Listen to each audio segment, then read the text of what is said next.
పూర్వభాద్ర నక్షత్ర జాతకులకి సెప్టెంబర్ 15వ తారీఖు దగ్గర నుంచి 30వ తారీఖు వరకు నడిచేటువంటి గోచార ఫలితములు ఏ విధంగా ఉన్నాయి అని చూస్తే 1, 2, 3 పాదం వాళ్ళు కుంభరాశిలోకి వస్తారు, 4వ పాదం వాళ్ళు మీనరాశిలోకి వస్తారండి. ప్రధానంగా ఈ 4 పాదం వాళ్ళకి కూడా మిశ్రమ ఫలితాలు ఉన్నాయని చెప్పచ్చు. రవి బలం లేకపోవడం వల్ల సమయానికి పనులు అవ్వకపోవడం, మీరు కూడా సమయానికి భోజనం చేయకపోవడం, పని ఒత్తిడి ఎక్కువ ఉంటుంది, రిజల్ట్స్ తక్కువగా ఉంటాయి, ఆర్థిక సమస్యలు ఎక్కువ ఉంటాయి, వచ్చిన డబ్బులు విపరీతంగా ఖర్చు అయిపోతూ ఉంటాయి. ఇలాంటి ఒడిదుడుకుల మధ్య అసంతృప్తి, నిరాశ, నిస్పృహలు అనేటువంటివి ఎక్కువగా కనబడే అవకాశాలు ఉంటాయి.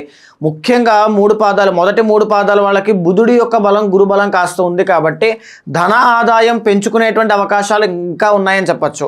ఖచ్చితంగా గురుబలం పెరగడానికి ఎక్కువగా ప్రయత్నం చేయండి. గోసేవ అనేటువంటిది చేయండి, మంచి ఆదాయాన్ని చూస్తారు. మిగతా అన్ని విషయాల్లోనూ కలత్ర దోషము, ఎవరైతే బిజినెస్లో పార్ట్నర్షిప్లో ఉంటారో జాగ్రత్తగా ఉండాలి. అష్టమంలో కుజుడు కాబట్టి రుణబాధల విషయంలో జాగ్రత్తగా ఉండాలి. తర్వాత వాత దోషము, ఎర్థరైటిస్, కీళ్లవాతము ఇలాంటి విషయాల్లో జాగ్రత్తగా ఉండాలి.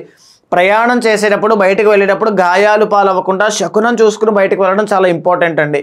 ఇంకొకటి ఏంటి అంటే 4వ పాదం వాళ్ళైతే ముఖ్యంగా చెప్పాలి అంటే 6వ స్థానంలో కేతువు, సప్తమంలో బుధుడు కాబట్టి బుధుడు చాలా బాగా యోగిస్తున్నారండి. 4వ పాదంలో జన్మించిన వాళ్ళు ఎవరైనా సరే మంచి వ్యాపారం చేసే అవకాశం ఉంది.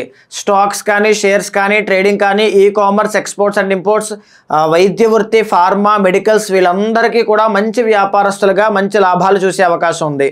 మిగతా అన్ని రంగాల్లోనూ కూడా మందకొండిగా సాగుతుంది అనమాట. అంటే స్లో డౌన్ ప్రాసెస్, చాలా స్లోగా అవుతున్నాయి, జరుగుతున్నాయి, ఇలా ఉంటుందన్నమాట. ఈ 15 రోజులంతా కూడా ముఖ్యమైన మార్పులు అయితే కనబడట్లేదు. అలవాట్లు, వ్యసనాలు, జోదం లాంటివి ఏమైనా ఉంటే కాస్త తగ్గించుకోండి, దానివల్ల ఎక్కువగా నష్టపోయే అవకాశాలు ఉన్నాయి. విమెన్ రిలేటెడ్ ప్రాబ్లమ్స్ కానీ లేదా విమెన్కి గైనిక్ ఇష్యూస్ కానీ వచ్చే అవకాశాలు కనబడుతున్నాయి. చాలా కేర్ఫుల్గా ఉండాలి. బ్లడ్ రిలేటెడ్ ప్రాబ్లమ్స్ కానీ, జ్వరములు కానీ, అనారోగ్య దోషం అనేటువంటిది కనబడుతోంది. సో ఓవరాల్గా నవగ్రహ ఆరాధన చేయండి. తర్వాత దుర్గాదేవి యొక్క ఆరాధన చేయడం వల్ల అనారోగ్య సమస్యలు పోయి ఆపదలు, ప్రమాదముల నుంచి తప్పించుకుని చాలా శుభ ఫలితాలు అనేటువంటివి లైఫ్లో చూస్తారు.